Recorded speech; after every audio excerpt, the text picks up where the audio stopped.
E falando mais a respeito de definições do casamento, o que ele é, o livro também vai falar sobre o cerne do casamento. Afinal de contas, o que é que está ali no coração do casamento, da sua essência, o que é esse cerne do casamento?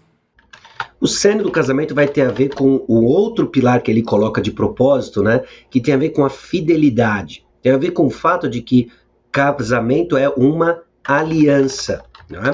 Então, ele desenvolve tudo isso, né? Mostrando mais uma vez de que o propósito do casamento não está um fim em si mesmo e que esse cerne do casamento envolve uma fidelidade, antes de tudo, a Deus, expressa na fidelidade um ao outro. Não é?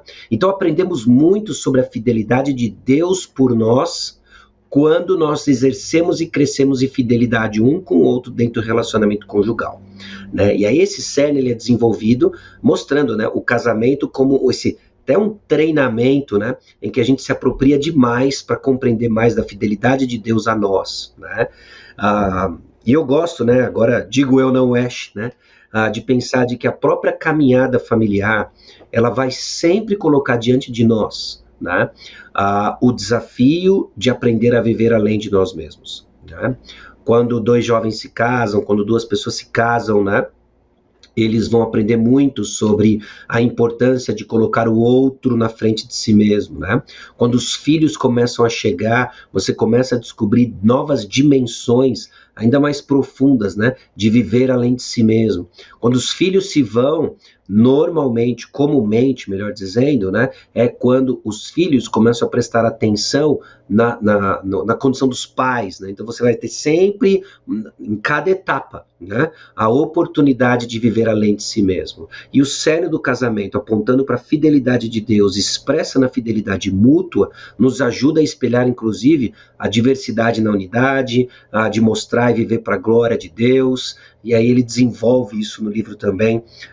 Enfim, vale a pena a leitura nesse aspecto, né, em termos da fidelidade. Então, a gente já fala de ordem, né, no objetivo da instituição, a gente fala do cerne, fidelidade e esse relacionamento, né. Sim, com certeza. E aqui a gente está abordando alguns pontos que vão se sobrepor, mas que a gente pode aprofundar à medida que prossegue na conversa. E um desses pontos que a gente já começou a mencionar foi sobre a sexualidade. Falamos aqui, por exemplo, sobre o problema da sexualidade fora da instituição casamento. Mas como nós deveríamos olhar para a sexualidade? Qual é o objetivo do sexo e da intimidade no casamento então? E aí, de novo, o argumento dele controlador no livro, né? Porque daí ele vai dizer, por exemplo, na página 40, né? Mesmo aqui o contexto, quando ele está falando de sexo, né, nos faz lembrar de que o objetivo final não é o prazer da intimidade sexual, né? Pois se trata da alegria com um propósito comum, da intimidade com objetivo comum e do companheirismo em uma tarefa que ultrapassa os limites do próprio casal, né? Então, o próprio engajamento sexual, o próprio objetivo do relacionamento sexual, embora envolva o prazer e foi criado por Deus, é encorajado na Escritura, mas não é um fim em si mesmo. Deus, na sua graça, fez com que muito com que a gente desfrutasse da vida envolvesse o prazer. A gente encontra alegria nessas atividades, mas elas não são um fim em si mesma.